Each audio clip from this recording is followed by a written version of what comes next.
l'occasion du Nouvel An 2024, il me plaît de vous adresser, ainsi qu'à vos collègues et à vos familles respectives, mes vœux de santé, de prospérité et de paix.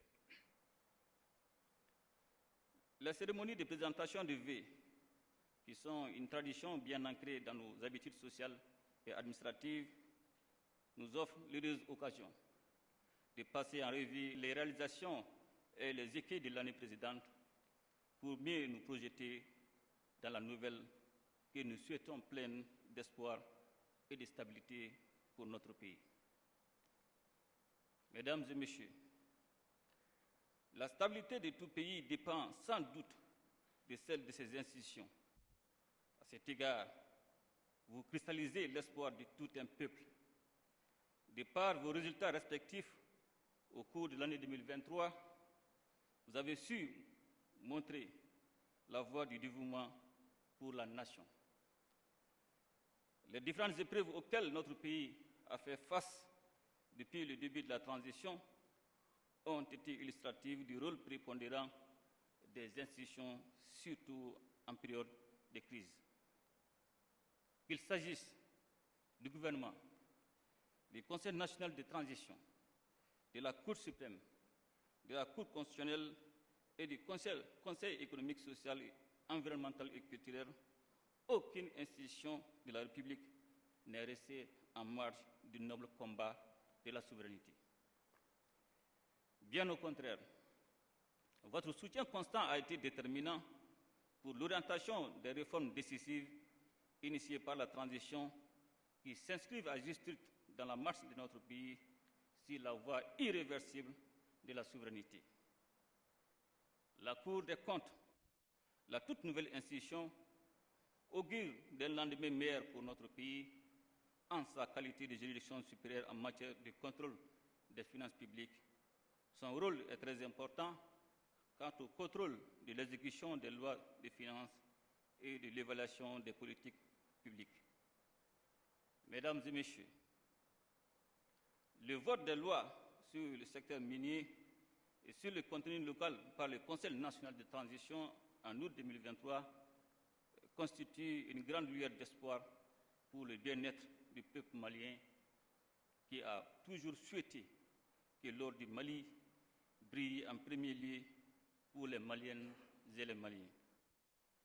Cette réforme du cadre juridique des activités minières dans notre pays procède de la ferme volonté de l'État d'assainir le secteur minier tout en accordant une place de choix au secteur minier, tout en accordant une place de choix au développement local. Ces lois interviennent aussi à un moment où les ressources de notre pays et même de la sous-région font l'objet d'une convoitise par d'autres nations sur fond de tensions géopolitiques qui ne cessent de s'amplifier. La loi sur le secteur minier, faut-il le rappeler, n'est qu'un exemple parmi tant d'autres pour illustrer le dévouement du Conseil national de transition à la cause nationale. Je voudrais, pour cela, saluer la persévérance des membres du CNT. Mesdames et messieurs, nos institutions judiciaires se sont particulièrement montrées à la hauteur des défis actuels. Les porte-étendards que sont la Cour suprême et la Cour constitutionnelle ont guidé les pas de la transition avec conviction et dévouement. Le contrôle de légalité des opérations du référendum du 10 juin 2023, ainsi que la proclamation des résultats définitifs après l'examen minutieux des réclamations, a été révélateur de l'importance indéniable de la Cour constitutionnelle dont je félicite les membres. Je tiens également à saluer le dynamisme et les initiatives de renforcement des liens de coopération que la Cour suprême du Mali tisse de plus en plus avec ses homologues de la sous-région, notamment celle des membres de l'Alliance des États du Sahel. Sa détermination à préserver le respect de l'éthique et de la déontologie est tout en son honneur, si l'on sait que la justice est un rempart contre les excès, car veillant au respect des droits et devoirs de tous et de chacun, y compris ceux de l'État. C'est bien par le respect de ces principes intangibles que notre justice réussira le pari de sa bonne distribution tout en rassurant les justiciables et, à terme, sauvegardera son image de marque. Mesdames et messieurs, je ne saurais passer sous silence le rôle moteur du Conseil économique, social, environnemental et culturel, sa compétence sur toutes les questions de développement économique, social, environnemental et culturel, ainsi que sa grande représentation des sensibilités nationales, en fait une véritable courroie de transmission entre les pouvoirs publics et la société. Le Conseil économique, social, environnemental et culturel s'est particulièrement illustré au cours de l'année 2023 dans le processus de pacification qui a abouti à la signature du pacte de stabilité sociale entre le gouvernement et les syndicats.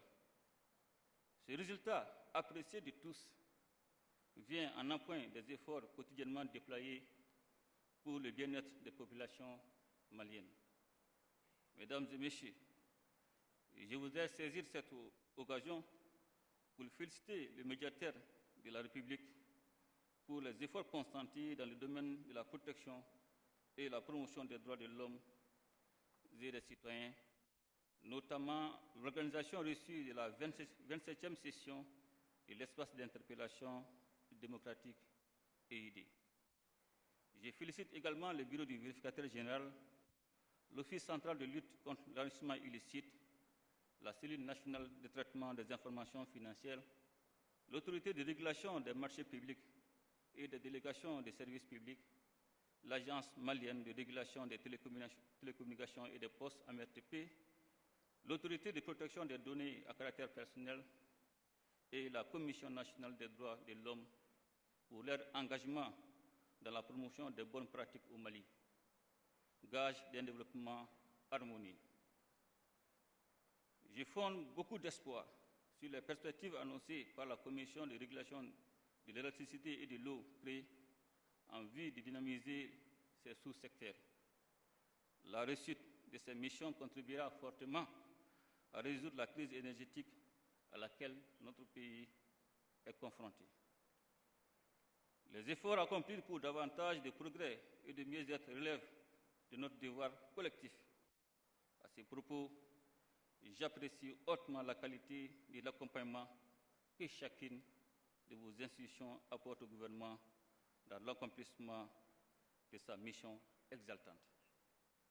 Je sais pouvoir compter davantage sur elle pour relever les défis futurs.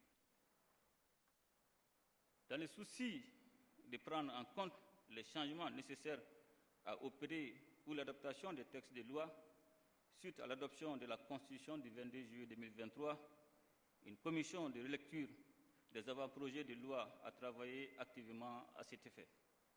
Nous avons donc de bonnes raisons d'espérer sur un lendemain meilleur pour notre pays.